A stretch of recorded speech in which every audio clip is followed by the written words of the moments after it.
itulah dia Ali anak Husain yang ayahnya dulu kalian hantam, kalian bantai.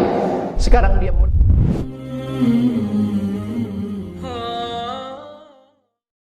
Sayyidina Al-Hasan meninggal sebagai syahid karena dia mati diracun.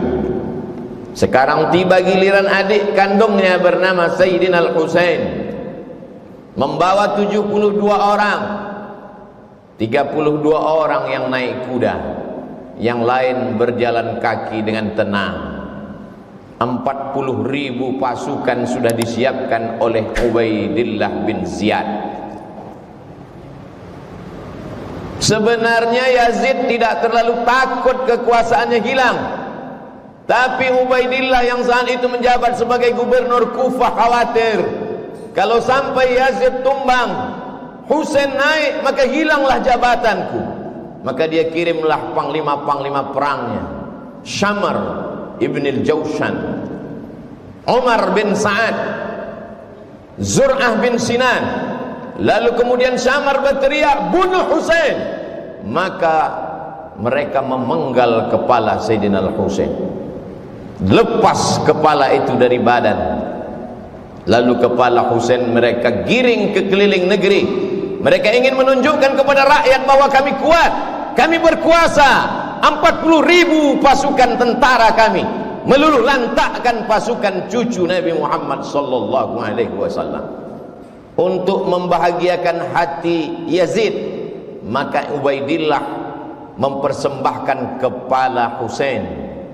Lalu kemudian di depan Yazid, tongkat pendek mereka tusuk-tusukkan ke celah bibir kepala Husain. Sahabat Nabi yang hadir melihat peristiwa itu meneteskan air mata.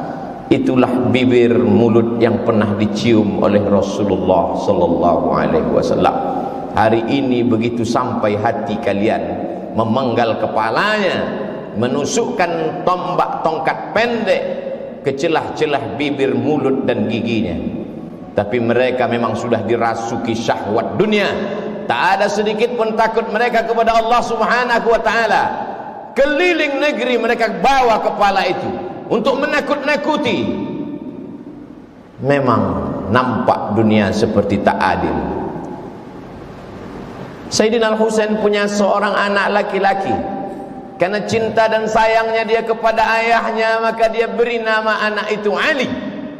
Husain punya ayah bernama Sayyidina Ali, dan dia punya anak juga bernama Sayyidina Ali. Tapi Ali tidak seperti Husain.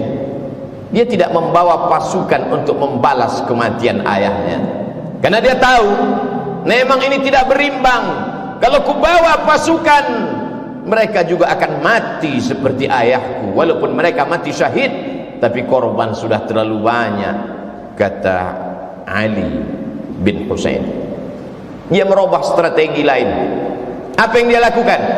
Imam Az-Zahabi dalam kitab Siyar A'lam An-Nubala bercerita bahwa Ali bin Husain malam-malam berkeliling, tidak dengan pedang, tidak dengan tombak, tidak memakai baju besi, karena dia tidak membawa slogan perang. Apa yang dilakukan Ali anak Husain? Dia membawa gandum ke rumah-rumah fakir miskin. Di tengah malam dia berkeliling negeri. Dia lihat mana rumah anak yatim, dia letakkan gandum di depan pintu mereka. Orang tahu bahwa ini adalah gandum titipan Ali anak Husain. Lembut hati mereka. Gandum yang mereka makan berubah menjadi darah daging. Hati mereka sudah direbut oleh Ali anak Husain. Dia merasa tidak lagi ada manusia yang layak untuk mendengarkan rintihan sedihnya atas kematian ayahnya. Betapa tidak, pasukan yang tidak berimbang itu dibantai habis, dibunuh, karena memang mereka tidak punya senjata dan kekuatan. Kekuasaan tidak lagi ada di tangan mereka. Maka dia hanya mengadu kepada Allah. Imam Az-Zahabi dalam Siyar A'lam An-Nubala mengatakan, kanal Ali ibn al-Husain yasjudu lillah fil yaumi wal laylah alfa sajadah. Sehari semalam Ali anak Husain bersujud kepada Allah 1000 kali sujud. Solat sunat dia perbanyak, tahajud dan witir bermunajat kepada Allah. Dihitung semua solat sunatnya, 1000 kali sujud dia bersimpuh di hadapan Allah. Maka dia dikenal dengan nama Ali As-Sajjad. Sajjad diambil dari kata sujud. Orang yang paling banyak sujud bergelar As-Sajjad, maka dia bergelar Ali As-Sajjad. Saking banyak zikir dan tasbihnya, dia bergelar Zainal Abidin. Zainal, perhiasan. Abidin, orang yang banyak ibadah. Zainal Abidin, perhiasan orang yang paling banyak beribadah. Dia robah strategi, dia robah cara. Tidak hanya satu cara mendekatkan diri kepada Allah. Kalau dulu ayahku dengan pedang sehingga gugur sebagai syahid, maka aku, kata Ali Zainal Abidin, dengan strategi yang lain, berbagi makanan sesuai dengan sunnah Nabi Muhammad SAW. At'imut ta'am, absyus salam, tebarkan salam. At'imut ta'am, bagi makanan. Wasallu bil laili wan nasu niyam, ketika orang sedang tidur, disitulah engkau bermunajat, mengadu kepada Allah Subhanahu wa ta'ala. Maka dia bergelar Ali Zainal Abidin, Ali As-Sajjad, untuk membedakan dengan Ali bin Abi Talib. Ali bin Abi Talib kakeknya, Husain ayahnya. Ali As-Sajjad adalah dia, Ali Zainal Abidin adalah dia. Ali As-Sajjad, Ali Zainal Abidin, anak Husain, anak Fatimah, anak Sayyidina wa Maulana Muhammad sallallahu alaihi wasallam. Sampai suatu ketika seorang sultan raja bernama Hisham bin Abdul Malik. Kisah ini diriwayatkan oleh Al-Farazdaq. Pada saat musim haji, sultan raja di raja sedang melaksanakan haji. Saat dia umrah, ingin mencium Hajar Aswad, penuh Hajar Aswad, tak dapat dia cium. Pada putaran kedua, dia ingin mencium Hajar Aswad, melimpah manusia, tak dapat dia mencium.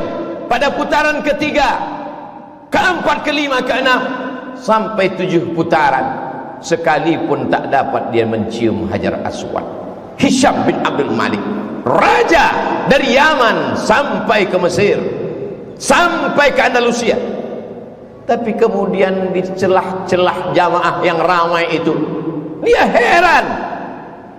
Ada sesosok manusia yang biasa, pada putaran pertama dia mencium Hajar Aswad, semua orang memberikan jalan. Pada putaran kedua, orang pergi menyamping memberikan jalan kepadanya, mencium Hajar Aswad. Berbisik kata di hati Hisham bin Abdul Malik, aku yang raja, aku yang sultan, aku punya tentara, aku punya kekuasaan, mengapa aku tidak bisa mencium Hajar Aswad? Mengapa orang selalu menghalangiku? Siapa laki-laki itu yang setiap putaran dia mencium Hajar Aswad? Al-Farazdaq menjawab dengan syairnya, itulah dia Ali anak Husain yang ayahnya dulu kalian hantam, kalian bantai. Sekarang dia menang tidak dengan pedang, sekarang dia menang tidak dengan tombak. Hatinya menjadi raja di hati umat. Di hati umat dialah raja. Di mata kalian Hisham bin Abdul Malik lah raja, tapi di hati orang beriman raja mereka adalah Ali Zainal Abidin.